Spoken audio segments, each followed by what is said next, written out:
오늘 우리에게 주시는 하나님의 말씀은 사무엘하 19장 1절부터 8절까지의 말씀입니다. 사무엘하 19장 1절부터 8절까지 우리 한 목소리로 봉독하시겠습니다. 함께 봉독하십니다. 시작. 어떤 사람이 요압에게 아뢰되 왕이 압살롬을 위하여 울며 슬퍼하시나이다 하니 왕이 그 아들을 위하여 슬퍼한다 함이 그날의 백성들에게 들리매 그날의 승리가 모든 백성에게 슬픔이 된지라. 그날의 백성들이 싸움에 쫓겨 부끄러워 도망함같이 가만히 성읍으로 들어가니라. 왕이 그의 얼굴을 가리고 큰 소리로 부르되 내 아들 압살롬아 압살롬아 내 아들아 내 아들아 하니 요압이 집에 들어가서 왕께 말씀드리되 왕께서 오늘 왕의 생명과 왕의 자녀의 생명과 처첩과 비빈들의 생명을 구원한 모든 부하들의 얼굴을 부끄럽게 하시니 이는 왕께서 미워하는 자는 사랑하시며 사랑하는 자는 미워하시고 오늘 지휘관들과 부하들을 멸시하심을 나타내심이라. 오늘 내가 깨달으니 만일 압살롬이 살고 오늘 우리가 다 죽었다면 왕이 마땅히 여기실 뻔하였나이다. 이제 곧 일어나 나가 왕의 부하들의 마음을 위로하여 말씀하옵소서. 내가 여호와를 두고 맹세하옵나니 왕이 만일 나가지 아니하시면 오늘 밤에 한 사람도 왕과 함께 머물지 아니할지라. 그리하면 그 화가 왕이 젊었을 때부터 지금까지 당하신 모든 화보다 더욱 심하리이다 하니 왕이 일어나 성문에 앉음에 어떤 사람이 모든 백성에게 말하되 왕이 문에 앉아 계신다 하니 모든 백성이 왕 앞으로 나아오니라. 아멘. 할렐루야. 우리가 살다 보면요, 주위 사람들과 의견 차이로 갈등을 겪을 때가 있습니다. 원래 이 갈등이라고 하는 단어가요, 칡갈자와 등나무 등자를 섞은 말인데요. 칡과 등나무 같이 자라나면서 서로 줄기가 얽혀서 떼어놓기가 쉽지 않다고 합니다. 우리의 이런 인간관계 갈등으로 인해서 숨통을 조이는 신앙생활의 불행과 고통을 겪을 때가 종종 있지요. 오늘 본문 가운데 다윗 왕이 요압 장군을 비롯한 부하들과 갈등을 겪을 때 어떻게 풀어나가는지를 보면서 이 시간 들려주시는 하나님의 말씀을 함께 들을 수 있기를 바랍니다. 먼저 옳고 그름을 바로 권면할 수 있어야 합니다. 요압 장군이 압살롬의 반란군에 승리하여 마하나임 성에 입성했을 때 한 부하가 요압 장군에게 가서 다윗 왕이 반란군에 대한 진압의 기쁨보다 압살롬의 죽음의 소식을 듣고 소리내어 울며 슬퍼하고 있다고 말을 합니다. 그러니 내란을 진압하고 돌아온 개선 군대는 뜨거운 환영을 받아야 마땅한데 개선 장군을 환영하는 행사는 모두 취소되고 만 거예요. 그런데도 다윗 왕은 여전히 개선 군대 환영하는 것을 잊어버리고 아들을 잃은 슬픔에만 잠겨 있습니다. 그러자 요압 장군은 슬퍼하는 왕에게 강하게 권면을 하게 되지요.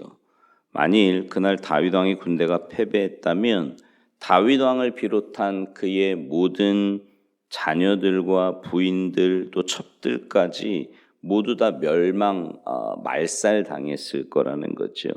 요압 장군을 비롯한 전 군대가 생명을 걸고 싸워서 다윗 왕과 그 가족들의 생명을 구원했단 말입니다. 그런데 이렇게 슬퍼함으로 모든 부하들을 부끄럽게 만들 수 있냐는 거예요. 요압은 다윗 왕이 아들의 죽음으로 인한 슬픔에 잠겨 아무것도 분별하지 못하고 있는 것에 대해서 무엇이 옳고 그른지에 대해 이야기를 합니다. 우리가 갈등을 겪다 보면 어떻습니까? 영적인 사람들은 주님의 십자가 사랑으로 어떻게 해서든지 상대방의 허물을 덮어주고 용서하고 영적으로 바로 세우려고 또 모두를 화평케 하려고 애를 씁니다. 반면에 이런 사람들도 있어요. 어떻게 해서든지 상대방의 허물을 들추고 관계를 무너뜨리고 감정적으로 일을 처리하려고 합니다. 결국 함께 파멸의 길로 가게 되는 거지요. 근데 여러분, 이 모든 옳고 그름의 판단의 기준은 하나님의 말씀입니다. 가정에서 서로 다른 환경 속에서 자라난 부부 사이에 갈등을 겪거나 또 세대가 완전히 다른 자녀들과 갈등을 겪거나 신앙의 체험이 다른 교인들과 갈등을 겪거나 또 다른 세상에서 살아가는 세상 사람들과 갈등을 겪을 때 그 모든 판단의 기준은 복의 근원이 되시는 살아계신 하나님의 말씀입니다. 성경은 우리의 짧은 지식이나 삶의 경험이나 신앙의 체험을 완전히 초월한 가장 완전하고 가장 복되고 가장 은혜로운 모든 삶의 결정의 지침서가 되는 겁니다. 근데 그들이 분명히 하나님의 말씀에서 벗어나 잘못된 길을 가고 있는데도 그대로 내버려 두면 그들의 영혼을 죽게 하는 겁니다. 일생을 불행과 고통 속에서 헤어나오지 못하다가 결국 파멸에 이르게 되는 거지요. 그러므로 하나님의 말씀의 은혜를 먼저 체험한 사람이 그렇지 못한 사람에게 무엇이 옳고 그른지 바로 권면을 해야 그들이 영적으로 살아나고 놀라운 은혜를 체험하게 되는 겁니다. 하나님의 말씀을 통해 옳고 그름을 계속해서 바로 권면하게 될 때 거기서부터 우리의 모든 갈등을 극복할 수 있는 실마리를 풀게 될 줄로 믿습니다. 근데 분명히 기억해야 할 것은 뭐냐 하면 권면은 사랑에서부터 시작이 되는 거예요. 그러니까 옳고 그름을 판단하는 건 기준을 가지고 있으면 분명히 할 수 있는 거지만 그보다 더 중요한 것은 그 바탕의 시작은 사랑이라는 거지요. 또 하나 영적인 분별을 잘 해야 합니다. 다윗 왕이 반란을 일으켜서 전 국민을 큰 고통에 몰아넣은 압살롬이 미워하는 자인데 사랑하고 생명을 걸고 그 반란을 진압한 요압 장군 등 지휘관들과 부하들은 사랑하는 자들인데 또 사랑해야 될 자들인데 미워하고 있다는 거지요. 그래서 오늘 지휘관과 부하들을 멸시한다라고 요압은 말하고 있는 겁니다. 우리의 신앙의 가장 심각한 위기는 우리의 삶의 최고 기준이 되어야 할 하나님의 말씀보다 자신의 감정이나 이해관계 또 인간관계에 매여서 판단하고 행동할 때 올 수 있다는 겁니다. 더욱이 말세의 마지막 때가 되어서 다 진영 논리인 이념에 빠져요. 그래서 복음을 나누며 증거해야 할 우리의 대화나 메시지를 보면 온통 자신의 이념에 의한 남들에 대한 비판이나 험담, 비방과 공격으로 가득 차 있음을 보게 됩니다. 여러분, 대화나 메시지를 주고받을 때 우리가 가져야 할 몇 가지 기준이 있습니다. 이것이 과연 하나님의 말씀에 근거한 것인가? 또 하나님의 영광을 드러내기 위한 것인가? 주님의 몸된 교회에 유익한 것인가? 하나님의 인내를 배울 수 있는가? 하나님의 평강이 임하는가? 이런 영적인 기준으로 분별할 수 있어야 합니다. 로마서 12장 2절 말씀, 너희는 이 세대를 본받지 말고 오직 마음을 새롭게 함으로 변화를 받아 하나님의 선하시고 기뻐하시고 온전하신 뜻이 무엇인지 분별하도록 하라.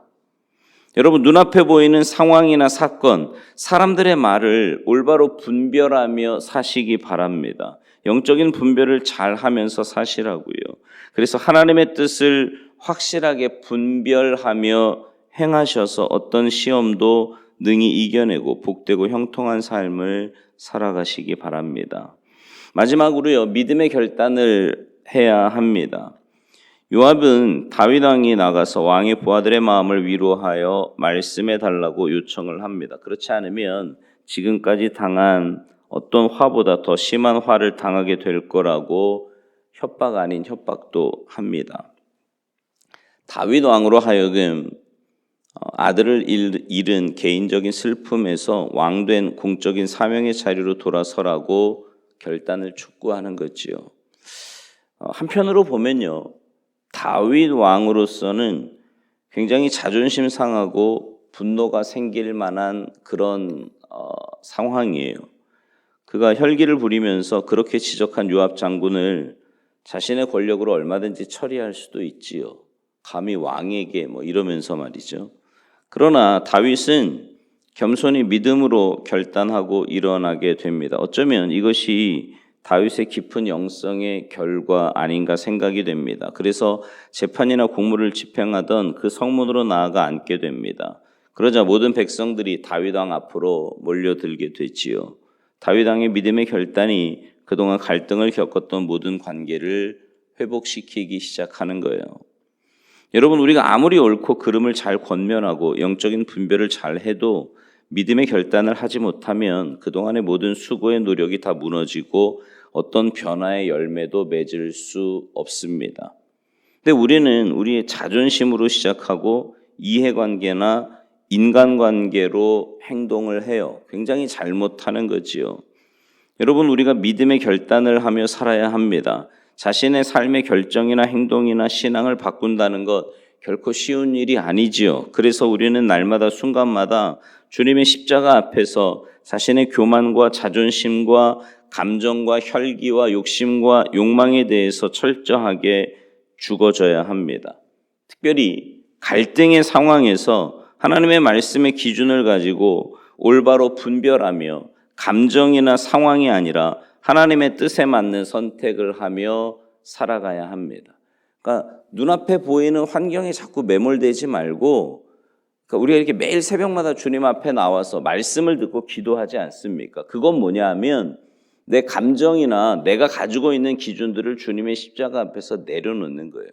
여러분, 우리가 평상시에 이런 훈련을 하는 이유는 뭐냐면 물론 하나님과의 관계지요. 하나님과 좋은 관계를 맺고 하나님의 뜻대로 살고자 하기 위함입니다. 그런데 그 하나님의 뜻은 언제 더 두드러지게 나오냐 하면 내 삶에 문제가 생기고 갈등이 생기고 뭔가 내가 생각했던 것과 다르게 삶이 전개가 될 때 그때 필요한 것이 바로 하나님의 말씀의 기준이고 하나님과의 관계에서 쌓아온 사랑이라는 거예요. 그런 상황에서 내 감정이나 생각이, 여러분 제가 그런 말씀 종종 드리잖아요. 악한 원수 마귀는 자꾸만 우리의 생각을 통해서 우리의 마음을 빼앗아 가려고 합니다. 똑같은 상황도요, 자꾸만 그렇게 보게 만들어요. 갈등하는 상황으로 또 안 좋은 상황으로 보게 만든다고요. 근데 그럴 때마다 우리가 해야 될 건 뭐냐면 이게 과연 하나님이 주시는 생각인지 내 안에 계신 성령님이 인도하시는 건지를 구별하고 점검해야 된다라는 거지요. 그래서 주님이 주시는 마음을 가지고 주님의 기준으로 믿음의 모습을 보이며 또 사랑의 모습을 보이며 하나님의 뜻에 맞게 그렇게 우리가 살아갈 때 우리의 삶에서 벌어지는 그 모든 갈등들과 그 잘못된 모습들이 하나님의 은혜로 바로잡아지고 또 화평케 되고 화목하게 되는 은혜의 역사가 일어나게 될 줄로 믿습니다. 바라기는 여러분의 신앙생활이 매일매일 이렇게 주님이 기뻐하시는 모습으로 변화되어 가기를 간절히 바라고요. 그래서 여러분의 모습을 통해 하나님 살아계심이 날마다 증거되는 복된 역사가 있게 되기를 주님의 이름으로 축원합니다. 기도하시겠습니다. 하나님, 이 땅을 살아가며 때로 우리가 많은 갈등을 겪고 또 내가 생각하는 대로 되지 않을 때 속상하고 힘들어서 때로는 영적인 슬럼프에 빠지기도 하는데 하나님, 그럴 때마다 우리 안에 계신 성령님께서 우리의 마음과 생각을 붙잡아 주시고 또 말씀을 기억나게 하시며 주님의 분명한 뜻, 올바른 뜻을 깨닫게 하셔서 우리의 말과 행동이 내 감정이나 또 상황에 의한 것이 아니라 하나님이 주시는 마음으로 또 주님의 그 사랑으로 말하고 행동하여서 우리의 모습을 통해 우리가 속한 공동체가 하나가 되고 또 사랑이 흘러넘치는 복된 인생, 복된 공동체 되도록 은혜 내리어 주시옵소서. 주님 앞에 나와 여러 가지 기도의 제목들로 간절히 기도하는 주님의 귀한 백성들의 기도에 응답하여 주셔서 주님 함께 하심과 역사하심과 인도하심을 맛보고 누리며 살아가는 우리 모두의 삶이 되도록 주님 역사하시고 은혜 내려 주시옵소서. 감사드리며 예수님의 이름으로 축복하며 기도하옵나이다. 아멘.